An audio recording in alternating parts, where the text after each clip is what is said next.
rev it up for our next TED-like talk.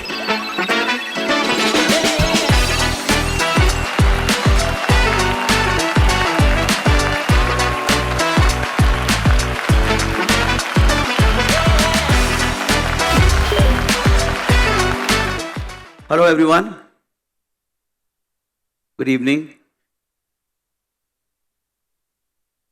The first thing which I had to make is a disclaimer that I'm not a UX designer and I'm as good a learner as all of you are.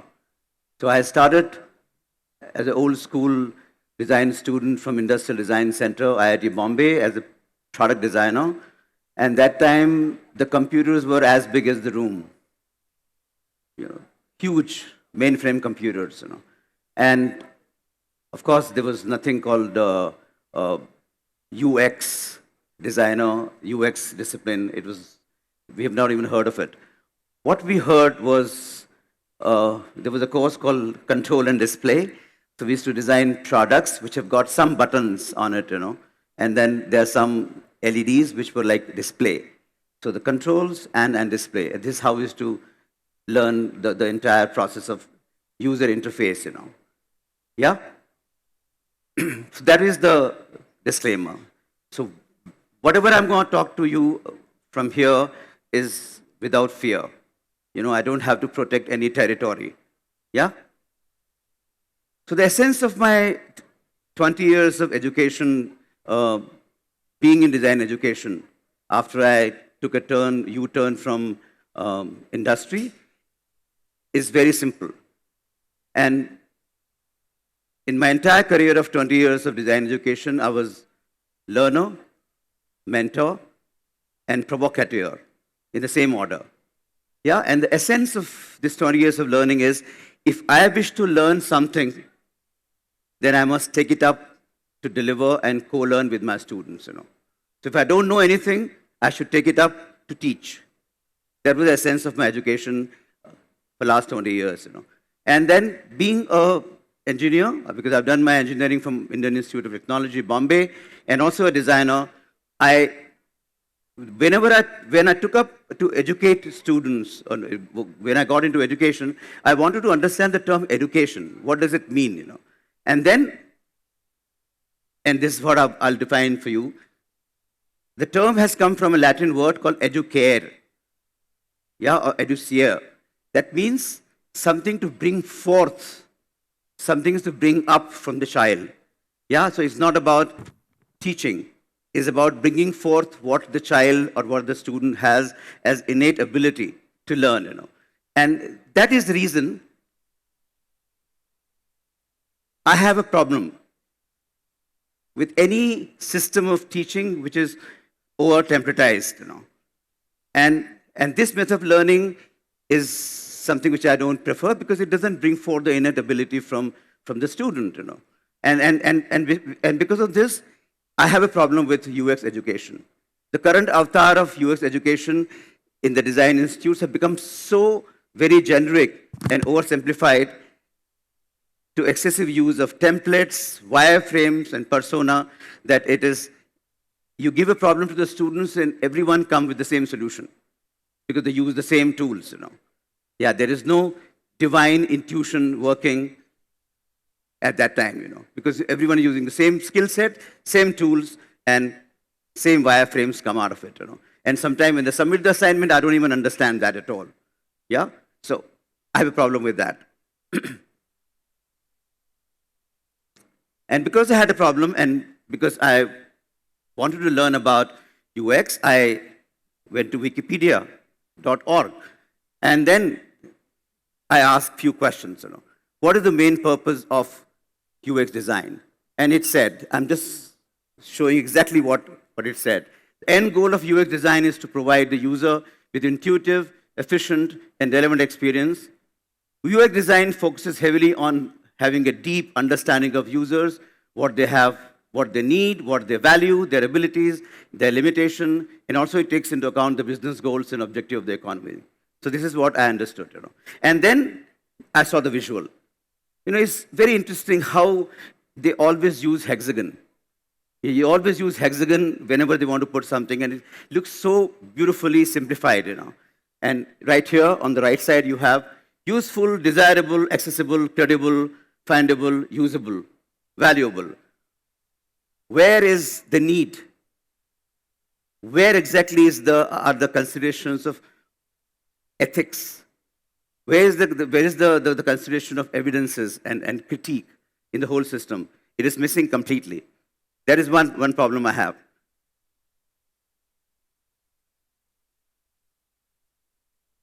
Then I asked Wikipedia, who's the father of UX? You know, who has designed this term UX? Donald Norman, and I happened to meet him in one of the conferences many, many years back, you know, and I also spoke to him. So he says UX does have its roots in human-computer interaction, and he's a psychologist and usability consultant. He has worked with many companies like Apple, HP, Nielsen Norman, and is often credited as the father of UX, you know. Then I asked, who's the godfather of UX, you know? And the same person sort of came across. Don Norman earned the epithet grand old man of UX design for no small reason.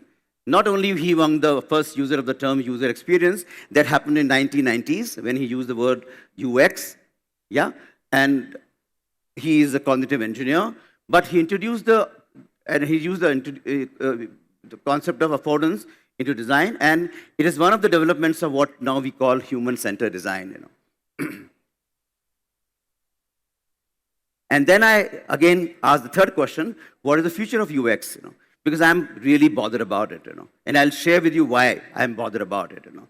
So the future of UI UX design is shaped by emerging trends like AR, VR, augmented and virtual reality, voice user interfaces, artificial intelligence, machine learning, emphasizing user-centric experiences and ethical practices. Designers must adapt with essential skills and proactive strategies to stay ahead in this dynamic field. Yeah? So far, so good. Yeah?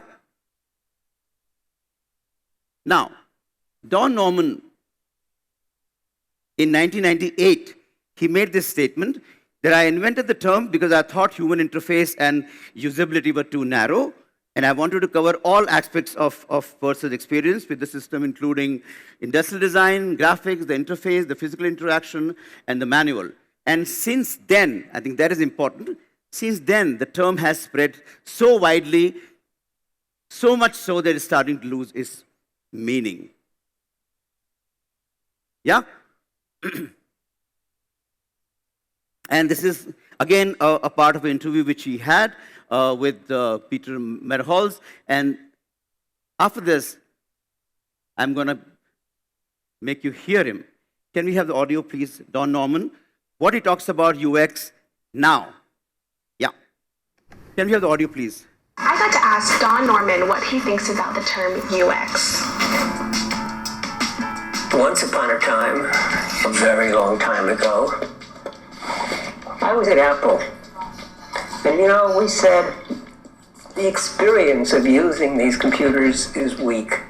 The experience, when you first discover it, when you see it in the store, when you buy it, when you can't fit it into the car, it's in this great big box, it doesn't fit into the car. And when you finally do get it home, and opening the box up and, it looks scary, I don't know if I dare put this computer together. All of that is user experience. It's everything that touches upon your experience with the product, and it may not even be near the product, it may be when you're telling somebody else about it.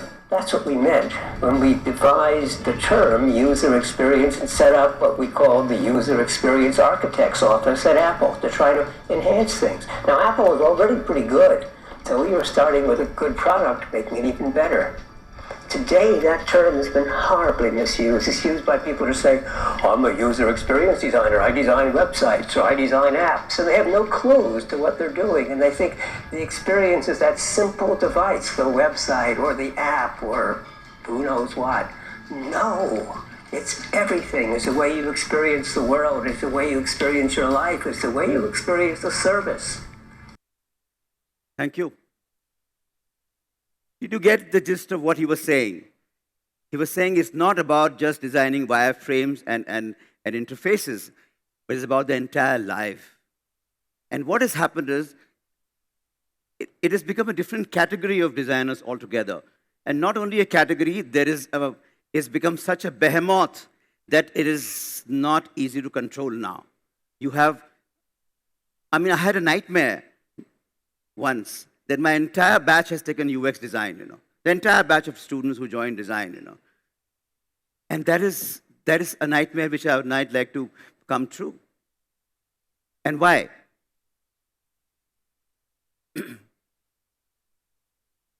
I'll skip few things because I want to get back to the right point which I want to make here. So when you click the word UX and you want to see the visuals, this is all you see. You see right there, app, website, wireframe, portfolio, interfaces, dashboard. There's no life. We are not talking about people. We are not talking about our experiences at all. Yeah? Same thing. Everything is wireframe, interfaces. Now, we have to take a step out of the box and look at the entire thing, the entire gamut of thing, what we're doing, the whole shebang of what we do as a designer. And then I come across this huge, and something which is hitting me all the time, there's this entire US market sucks. There have been huge amounts of layoff in industries, and almost there is the army of UX designers working in companies all over the world. Lots of my product designers, communication designers have become UX designers. So, and that is something which is not right, and that is something which is ailing the industry. So I have a proposition to make. The theme and sub-theme of UX India, anyway, is design is a way of life.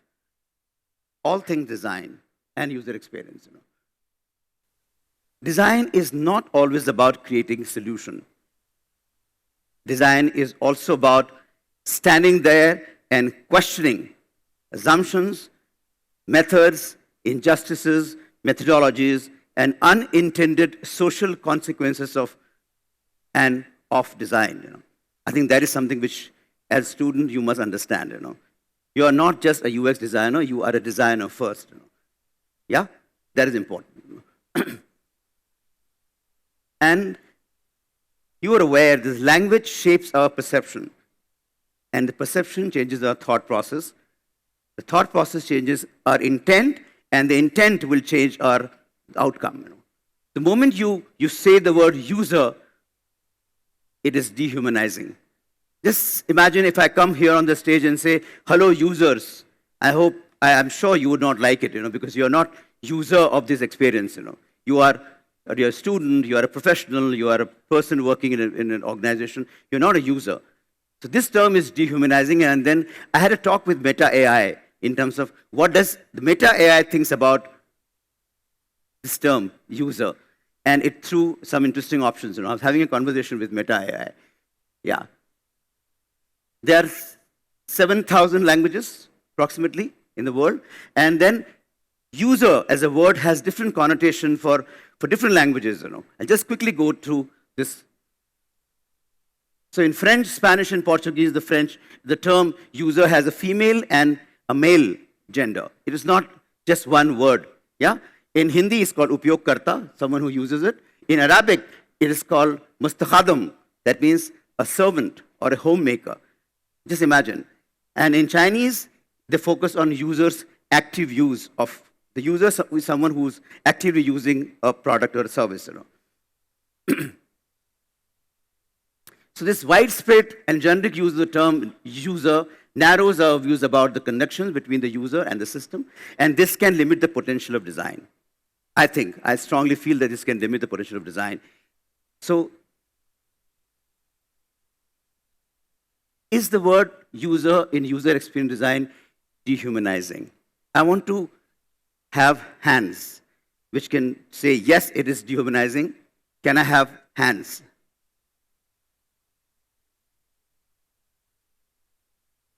And people who think that is okay, is neutral term, is not dehumanizing. Can I have hands? There are fewer hands. So there is some sync. I have some sync. I have some advocates of not using the word user. And because I have the lack of time, I like to go quickly over it. Why it is dehumanizing? Because user implies a single identity, neglecting person's complexity of gender, demography, and multiple roles. That is one. Second, it implies passive recipient of a product or a service and not an active participant. And third, it lacks empathy without considering the range of emotions, needs, physical challenges, and experiences which we have. It doesn't consider all that, Yeah? Not dehumanizing is a contrarian view because it is a neutral term, avoiding assumptions about the person's age, identity, or gender. It is practical, it is convenient shorthand for the person using the product. So I'm giving you both the views, dehumanizing and not dehumanizing. Yeah, so you take the call. Now, my experience as a design mentor with my students, I teach a lot of foundation students, masters and bachelor students. So I give them this problem just to understand how their minds work. The problem is a wicked problem. It's not a tame problem, it's a huge problem. How could we potentially solve the wicked problem of female feticide? It's a huge problem. It's a wicked problem of our society. After a few days of research, most of the students came up with an idea that can we design an app? Can we design an app to create awareness about this female infanticide? And then the app will help. Seriously? I leave it at that. I was visiting a part of a project to a place called Anantapur in Andhra Pradesh, and I met a user experience designer who was designing app for culturing flowers. Yeah, in Anantapur. I asked him, are you aware there is a huge scarcity of water in Anantapur? And you're designing an app for flower culture? Do you understand the ground reality? Again, I leave you at that. So if you have, it's like, I have a hammer. So for me, all the problems are nails, Do you think I have an app so I can solve any problem, Yeah? And I was talking to my daughter a few months back when I was preparing for this presentation. She is an accessible designer in Oslo. She's a designer. She's a doctor designer. And this gist of what she told me. And I'm just reproducing it here. What makes us think that by a few years of learning Figma, Adobe XD, information architecture, wireframes, creating personas, affinity mapping, user's journey, breadcrumbs, we can be design saviors or white knights and solve people's problem? 4 years of BDES education, 2 years of master education can make us saviors, design saviors. We can go back, we can go to the trenches and with people and solve their problem. We have to live with them. I mean, you are, as a designer, you are just an observer. You need people as interlocutor. You need people as interpreter who live with them. And you have to understand through them what is their need. Understand the ground reality. And then maybe you can make an attempt to design something, But first you have to live with them. You have to spend time with them, Not creating personas, You have to meet them in person. And it's a tough call. It's not easy. So, the new emerging world doesn't need a UX designer, but life experience designer. The entire term which Don Norman has given has to be stormed. It's not necessary that always a Western philosopher, a Western designer, a Western psychologist, cognitive engineer has to give you a term. We also can devise our own term. We can also devise new terms, and that can spread. So here on this platform of UX India 24, I like to reterm UX as LX design. Yeah? And if today or someday we change the language of UX design to LX design, life experience design, because language changes perception, because language changes intent and outcome, consequently, maybe the whole process, the way you do design will change if you change it to life experience designer. And then I'll give you how some examples. Is proposition. So, perception. How will it change?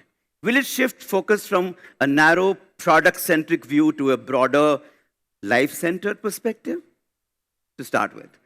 Will it encourage UX designer to consider the person's entire life, not just the interaction with the product or the service?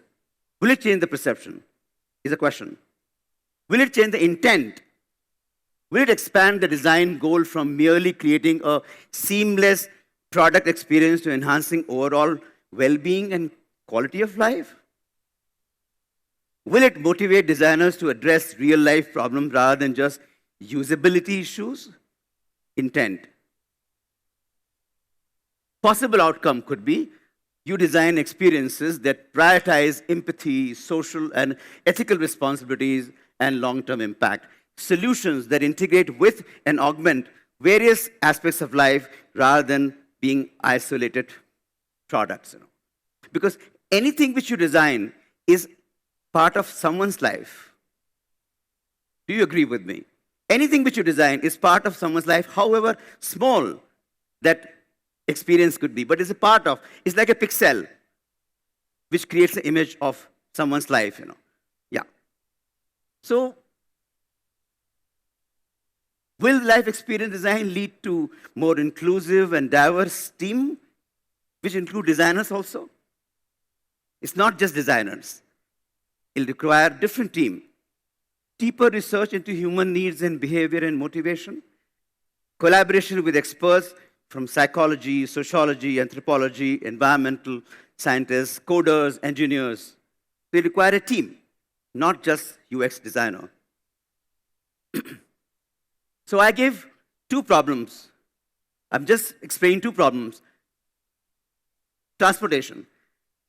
If you look at the whole thing from the filter of user experience design, designing a user-friendly public transit app. Yeah, that is how you'll look at the problem as a UX designer. Now, when you look at the same problem as a life experience designer, it will be reframed, creating a comprehensive mobility system that integrates public, shared, and personal and transportation, prioritizing accessibility, sustainability, and community building. Now, that will be a life experience problem as a reframe, when you reframe it. Next problem, education. Creating an engaging online learning platform for secondary education. That is how a UX designer will frame the problem. But a life experience designer will reframe it. Developing an inclusive, lifelong learning system that incorporates formal education, skill building, mentorship, and real-world experiences, prioritizing personal growth and social mobility. All this, the entire shebang, will be part of the life experience design framework. So, and for that, we will need new emerging generation of designers to address the complex and varied challenges. Those designers will be called hybrid designers or polymaths. You know the term polymath? It means someone who knows many things. Yeah? And you need not have to have product, spatial, interior, product, UX experience, transportation design engineers, everything. You don't require all these silos. You just require a designer, hybrid designer, the designer who can do everything. Yeah? And it is not just designers. Design educators also should be polymaths. They have to also understand each of these facets. And in the new emerging world, the screens will not be small, it'll just get bigger and bigger and bigger. The entire planet will be as big as a screen. Yeah, not just the screen. We should not miss out the forests for the trees. Thank you.